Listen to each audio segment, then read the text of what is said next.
Oi, gente! Hoje a gente vai falar então sobre a associação de resistores em paralelo.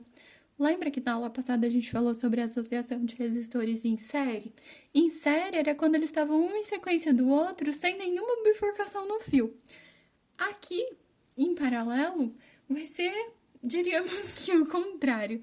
Então, o que vai acontecer?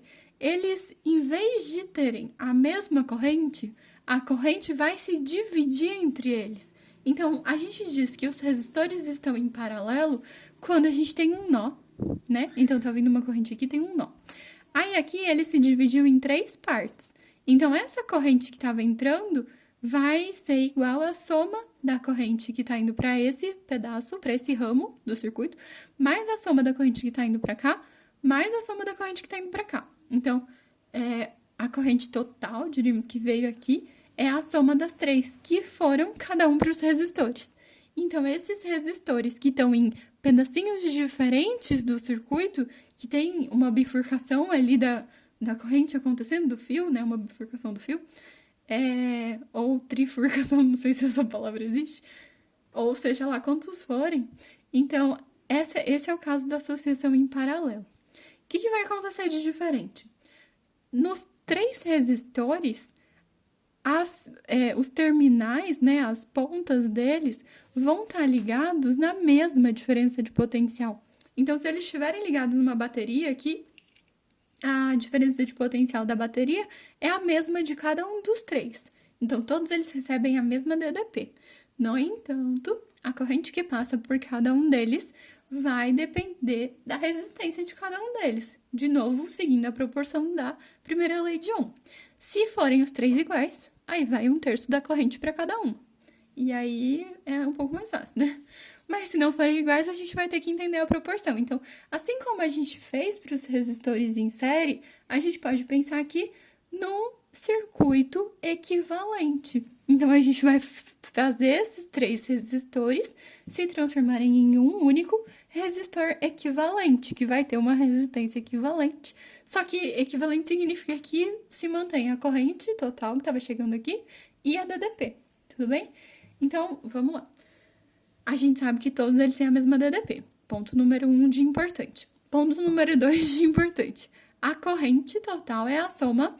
Se tiver 10, vai ser a soma das 10. No nosso caso, tem 3. Então, é a soma das 3. Por causa da lei dos nós que a gente já falou. A gente sabe, pela primeira lei de Ohm, que U é igual a R vezes I. Mas, nesse caso, a gente tem I só aqui. Então, vamos isolar o I para poder substituir em cada um desses aqui. Então, vai ficar aqui o I é igual ao U dividido pelo R. Então, o I total, né, o do circuito todo aqui, vai ser o U dividido pela resistência equivalente, que é o do circuito aqui de baixo. A corrente 1 é a DDP dividido pelo R1. A corrente 2, DDP dividido pelo R2. Corrente 3, DDP dividido pelo R3. Só que todo mundo tem a mesma DDP. Então, assim como no da associação em série, a gente cortou as correntes, a gente dividiu todo mundo pela corrente, aqui a gente vai dividir todo mundo pela DDP. E aí, lembrando que não pode ficar vazio em cima, né? Quando a gente divide U por U, fica 1. Então, 1 dividido pela resistência equivalente vai ser 1 sobre R1, mais 1 sobre R2, mais 1 sobre R3, quantos tiverem. Se tiver 10, mais 1 sobre R4, mais 1 sobre R5, blá, blá, até chegar no 10. Então, eu fiz para 3 porque o meu exemplo tinha 3, mas poderia ter quantos fossem. Só que aqui a gente tem um problema, porque somar frações não é igual somar números normais, tipo 5 mais 4 é 9, mais 1 sobre 5 mais 1 sobre 4 não é 1 sobre 9. Porque a gente só consegue somar frações se eles tiverem o mesmo denominador. Então, a partir do momento em que a gente se depara com uma situação em que a gente tem uma equação assim, a gente tem que tomar muito cuidado na hora de fazer as somas. Porque eu sei que às vezes a vontade é grande de vocês somarem em cima e embaixo, igual a gente soma número normal. Mas vocês precisam lembrar que soma de fração não é normal. A gente tem que ter o mesmo denominador para poder somar, e aí a gente mantém o denominador e soma só o de cima, tá bom? Só o numerador. Então, tomem cuidado com isso. Se vocês não lembrarem isso, assistam uma aulinha de matemática para lembrar como soma frações, certo? Para facilitar um pouco a vida, a gente vai usar alguns casos especiais que meio que vão ser diríamos que um atalho para não precisar fazer essa soma. Então, vamos supor que a gente tivesse só dois resistores. O que ia acontecer? A gente ia ter um sobre a resistência equivalente igual a 1 sobre R1 mais 1 sobre R2. Aí, eu vou já fazer o MMC, né, pra deixar todo mundo com o mesmo denominador pra vocês, e a gente vai guardar só o finalzinho. Então, vamos entender como é que fazia. Vamos lembrar, né, como é que fazia. Então, a gente tem aqui o denominador R1 e aqui o denominador R2. Deixa eu dar um zoom, acho que fica melhor. Aí.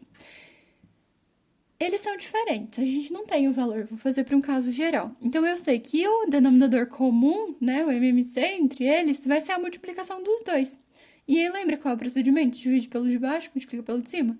Então, eu tenho R1 vezes R2 dividido por R2. Dá R1 vezes 1, fica R1. R1 vezes R2 dividido por R1 fica R2 vezes 1, R2. Então, basicamente, o que vai acontecer? Embaixo a gente tem a multiplicação dos dois e em cima a gente tem a soma desses dois.